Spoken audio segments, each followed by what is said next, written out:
What is up, guys? Welcome back to another video. In this video I want to talk about the top 5 financial mistakes that most people make in their 20s and that you need to avoid.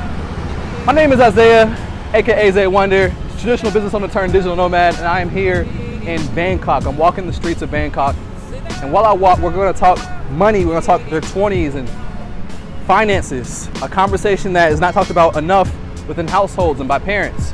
So I'm going to talk to you, right? Let's talk about it.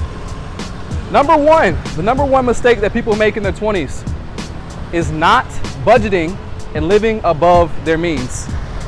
Big no. This is a mistake that I have made in my life. Always have avoided budgeting. Always thought the solution to everything is just making more money. So rarely ever would I really track my spending. Something that, I'm still getting better at, because it's a hard habit to break of just being like, I'm just gonna buy what I want. I'll get the money back. It's no big deal. But it's a terrible habit to have, because you need to know where your money is going. Because where your money is going is going to tell you where you're going. How you're spending your money today will determine your future. So it's important to budget your money, to have your money allocated to go certain directions. Let your money be working for you. So, when your money comes in, you got to tell it where to go. And if you don't, you end up spending it on willy-nilly things. You end up spending money you don't have. It's gonna put you in a worse situation. And so, you live above your means. You're going out every weekend, you're partying.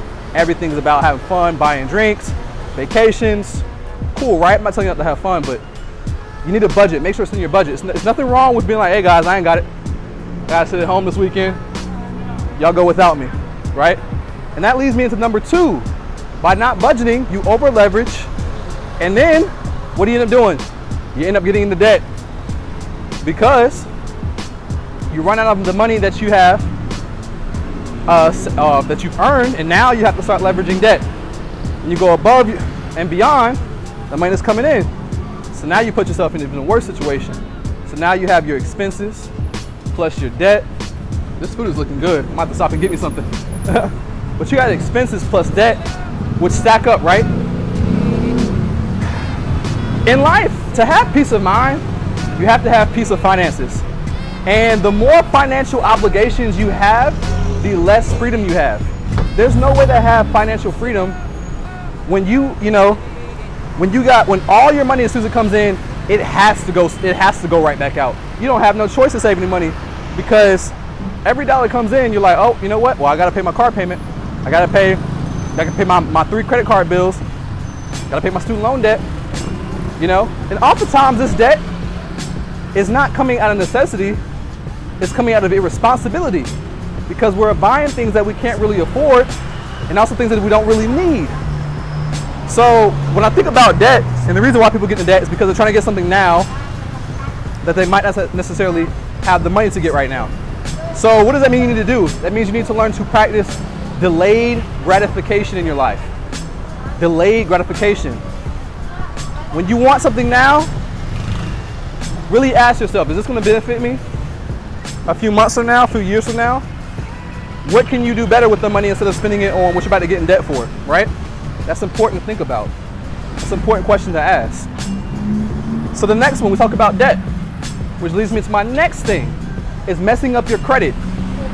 Huge mistake. A lot of people ruin their credit because the way we analyze, can we afford something, is, oh, you know what? I can use my credit card and buy this right now because the payment's only going to come out to X amount of dollars per month. I only have to pay the minimum payment of $40 a month for this card to be, on good terms with them. Guys, terrible way of thinking once again. That minimum payment stuff, that's the trap. Because that minimum payment is to get you in debt and to pay interest. That's how they make money, is from the interest. So if you're paying the minimum payment, you're making their money and you're costing yourself more. Why, is that really worth it? Is it worth paying interest on something that's depreciating, that's gaining no value? That makes no sense. You're at odds, you're at a negative, a deficit. You shouldn't be paying interest on things that aren't making you money. It's okay to pay interest on things that are making you more than what the principal and the interest is costing you. That's fine. Then you properly leverage debt. But most people don't do that. Most people use leverage credit and they're getting brokered. Their debt isn't making them more money, it's getting them more stress. So I want you to consider that. So you think about debt and then you get credit, and then what happens?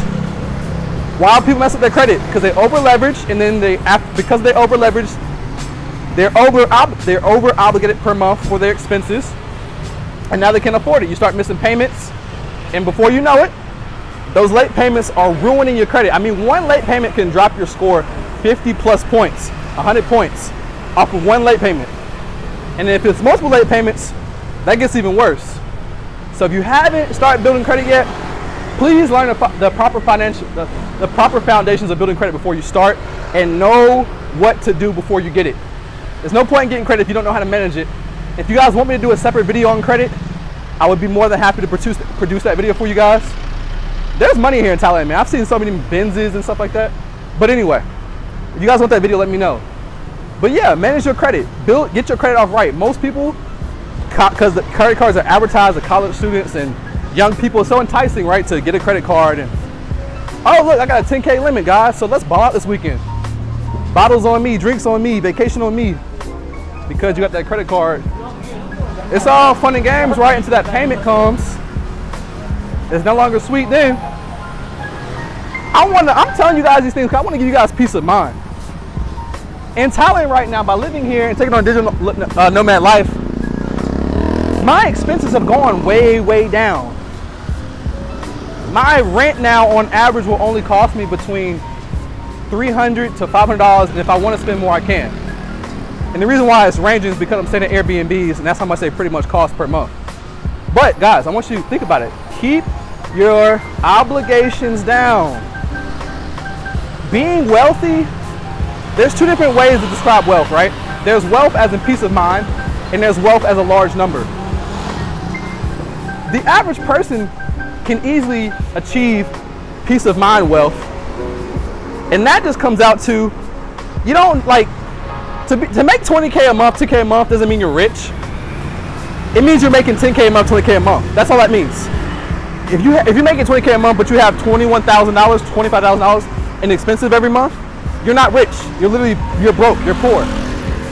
But, so a person who makes $3 grand a month, whose expenses are only $800, is better off and has more wealth than the person that's making 20 but spending $22,000 a month.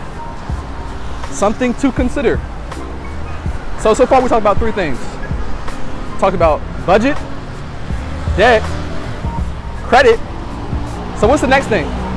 The next thing is, if you can avoid those things, that means you should have extra income. As long as you means you have some income coming in. You need a job, obviously, or a business making you money. That's number one. All this stuff means nothing if you're not making any money, so you need an income source. But number 4 is investing. You need to be investing and or saving some money. Put away an emergency fund, right? And your emergency fund is going to be based off of what your expenses are. So if your expenses are $800 a month, multiply that by 3 to 6. At 3 months, $800 a month. And so we got 800, 1600, was that 2100 or 2400, something like that? I mean, $2,200 a month. And save money, right? So you're gonna need $2,200 a month. I mean, $2,200 in savings for your little emergency fund. Step number 1. Then step number 2 is going to be to now start investing, because you want to have that protection first and then you invest. So you protect yourself and then you invest. And what do you invest in? Well, what you invest in is up to you. You can invest in something more passive and not as not as hands-on. And that would be like, ETF, or you put your money in like a Roth IRA, some type of long-term savings account. There's crypto options, but we can talk about all this stuff in a different video. There's an app called Acorns that lets you like invest passively. I mean, so you got options. I can talk about these things all in separate videos. Let me know what you guys want. I'm more than happy to talk about these things. But make sure you're investing and saving. Those are a combination of two things. And the last but not least is make sure that you are reinvesting money into yourself and or business. So when I say that, I say and or business because I'm not going to assume that everyone has a business. If you don't have one, you can still be investing in yourself. And what does it mean to invest in yourself? When I say invest in yourself, I'm referring to your health, your mind, knowledge. So it's okay to you know, in your adulthood, to pay for, you know, to pay for programs and maybe workshops that's going to help you increase your earning ability or your potential in life. So there's nothing wrong with investing, you know, in a weekend conference that's going to help you elevate and be around smarter people, right? Get you around people who are going to help you make more money and reach more success. I've done that. I've been to a lot of different conferences, and I plan to go to more. And those things, I never consider them a waste. Even if you only learn one thing, or if you know nothing at all, I just believe by being in that environment, you win. Listen, guys, as somebody who's 25 years old now, I've realized, you know, I'm almost there to 30. Your 20s are gonna fly by way faster than you think, right? I mean that. And so you might think that, oh, 10 years is a long time. I got time. You know, I don't have to be wise right now. I'm just gonna ignore his advice.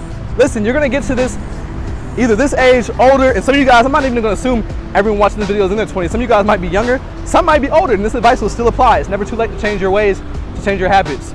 But whatever age you're at or think is far away, you're gonna get there a lot faster than you think, and you're gonna wish you had made better decisions earlier. And so the best thing to do is not wait until you get there and be like, dang, man, I really messed up. I wish I would've did that. Like, don't live in regret. If you guys have seen this video right now, which means that you got the wisdom in advance, hopefully if you're younger, if maybe you've already gotten yourself to a situation, and we can talk about in a different video, ways to start to undo those things and change your financial habits. But I'm really right now, I'm trying to speak to those who are younger and have time to avoid these mistakes, because if you do, you're going to be very grateful and very thankful when you get to your 30s, when you get a little older, just a few years from now, and you started making better decisions, but your friends never did, and now you're the one who has the peace of mind through financial freedom because you took wise steps young, right? You listened to this advice. You stayed out of debt. You built up your credit. You know what I'm saying? You budgeted your money. You put money away. So now, like, I want you guys to really think about what money is. Money is just a middleman to a destination, right? And so if the destination you want to get to is peace of mind, money is just that middleman. When people say emergency, most things are only an emergency because of your situation, not because it's actually an emergency. Because when you have the funds, most emergencies are no longer emergencies. Let's be honest. Your car breaking down is only an emergency if you don't have the bread for it. And if you have the money, it's just an inconvenience. It's not an emergency, right? Two different mindsets. One is just gonna be like, ah, dang, this is inconvenient. But, because think about it, if you don't have the bread and your car breaks down, what's the process? You're stressed, you're figuring out, how do I get to work? How do I get this car back up? I don't have the money for it, I gotta pay rent and all these other things. But if you had the bread, what can you do if you had the money? Oh, well, I'm just put my car in the shop. I'll go rent a car until it's fixed. Oh, not a big deal. So I want you guys to be able to have that peace of mind, you know, with your finances. Because financial freedom, all it does in life is give you options. And so that's what my mission is now, is to transform myself financially, but also help those who are coming up, and also, man, and try to help those who maybe already made mistakes, but because it's not too late. But we're gonna undo our ways of thinking that's trapping us, this mindset that's keeping us, strapped down, this mindset of consumerism, and we're wasting money on BS, things we don't need, things that are not helping us. We gotta stop that. Like, the new mission now, the new cool, you know what I'm saying? The new cool is being money wise, right? Being money wise. The new cool is living below your means and not, and having peace of mind over having, a new car or the flashiest thing. Listen, guys, I'm telling you from somebody from personal experience. So heed this knowledge, heed this wisdom I'm trying to diffuse upon you guys. If not, it's your life, so don't make a difference to me. I'm just trying to help. But yeah, guys, that's it for now. Don't forget to like, comment, and subscribe. Thank you if you stayed to the end of the video. And let me know what else you guys want to see. Also, if you guys like travel and stuff like that, I have a new travel channel called the Isaiah Ashley Show. I'll drop it right here. Make sure you guys go subscribe. Show some support. I would greatly appreciate it. Until next time, guys. Peace out. Much love from Bangkok.